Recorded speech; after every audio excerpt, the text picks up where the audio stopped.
Welcome back to the Real News Network. I'm Paul Jay in Washington. We're continuing our series of interviews with Larry Wilkerson. We're now going to pick up on 9/11. Thanks for joining us. Sure. So, where were you on 9/11? I'd just given a breakfast talk in the morning at one of the hotels downtown in Washington, and was riding in a taxi back to the State Department. Had just exited a taxi, and the radio recorded the first tower being hit in New York. So I got back in the taxi to listen to the radio. And what's your first thought? My first thought was that the black smoke rolling up across the river might mean that something else had been hit too. And so I ran up the stairs and into the building and discovered that yes, the Pentagon had been hit also. You could see it. And then of course the mass of people coming out of the State Department caught me, and we all went to our separate areas per our evacuation plan. And the rumors were rampant. You know, a bomb had gone off on C Street, a car bomb had exploded on D Street, and so forth. So everyone's running around trying to do what they can to make sure that all their people are safe and that they're in their designated areas outside the State Department. So this became a seminal moment for really a change in the whole U.S. foreign policy and military positioning in the world. Did you think that was justified based on what happened? And I'm talking your mindset at the time.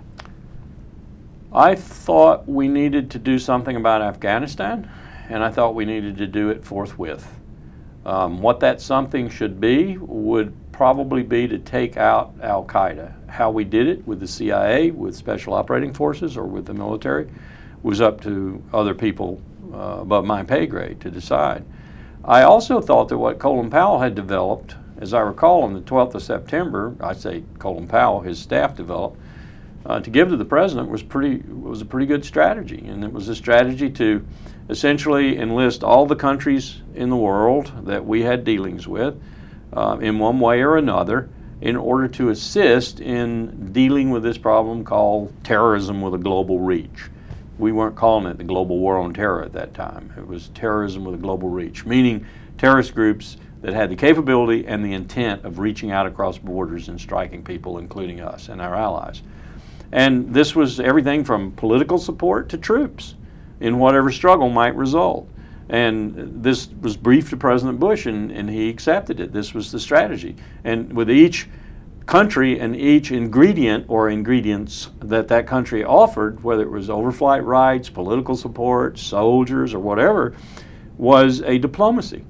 You know, and who would execute that diplomacy? With Pakistan, for example, very important country, it was the President and the Secretary of State and the Deputy Secretary of State. They were going to orchestrate that diplomacy.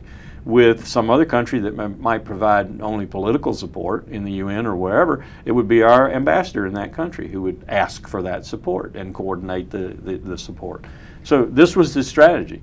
It was a strategy built on exploiting, and that's not the right term, using the world solidarity that occurred because of 9/11, the sympathy we got from Tehran, from everyone in the world, from Havana, and using that sympathy in a positive way to fight these terrorists who were doing these things globally. Now, President Bush makes a speech a few days after 9/11. It's not a war against an organization called Al-Qaeda. There's no specificity to who we are going to fight. You are either with us or you're against us in a war on terror, and it becomes a rubric for just about anything. You know, as far as I know, until the 19 words, I think it was, or 16 words or whatever about Niger and uranium in Niger, presidential and vice presidential speeches in particular were never cleared with anyone. Maybe at a National Security Council meeting or a meeting of principals, Colin Powell might glance at a speech. Dick Cheney didn't clear his speeches with anybody. I mean, they essentially established a new U.S. foreign policy which divided the world. You're with us or against us.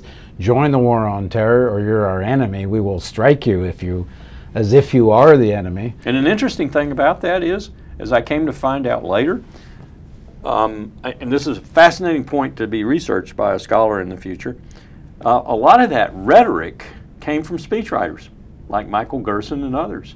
It did not come out of the fertile brain of Dick Cheney or George Bush or Condi Rice. It came from speechwriters, eager to be high rhetoricians, eager to create their own evil empire phrase for George Bush, like it was created by Tony Dolan for Ronald Reagan.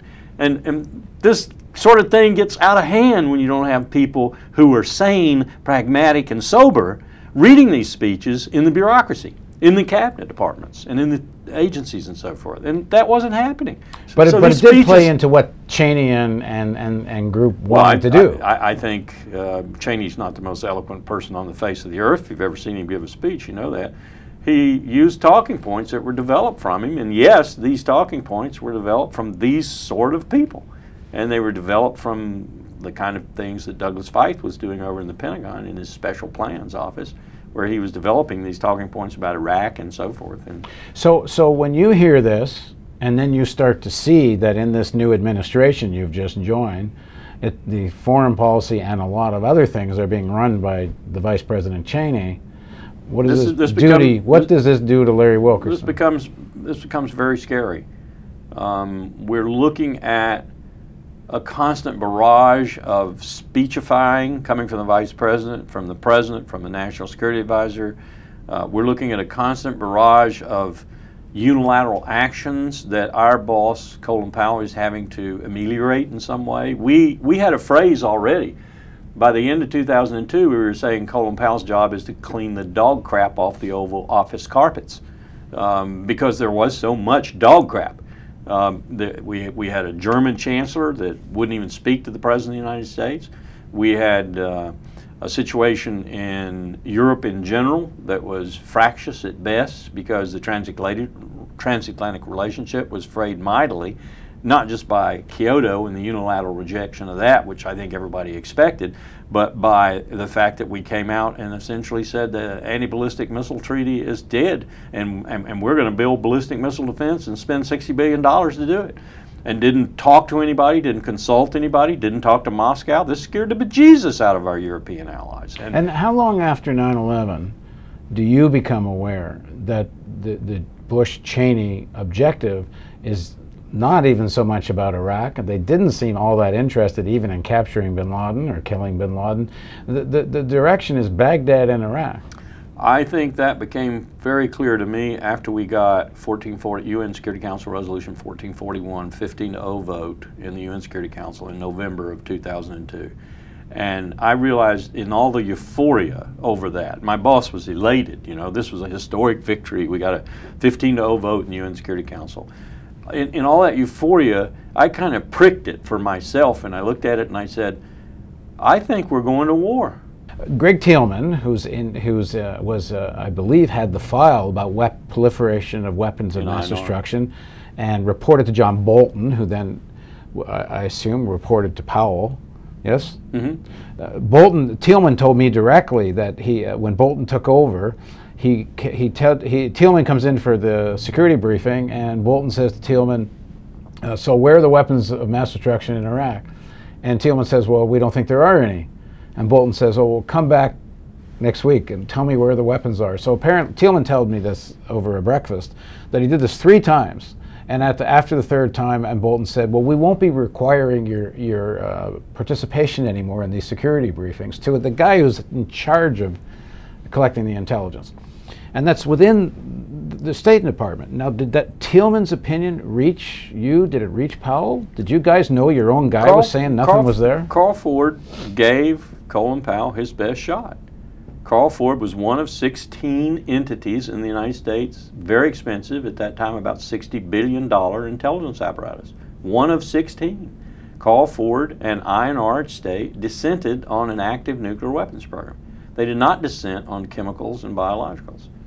And that got weighed in the balance. And George Tenet, as the DCI, said, oh, 15-1, sorry, you're beat. And it became an active nuclear program as well as chemical and bio and other violations too. Okay, so next segment of the interview, we'll talk about what happens after this and how you start to question some of the underlying assumptions of all of this. Please join us for the next segment of our interview with Larry Wilkerson on the Real News Network.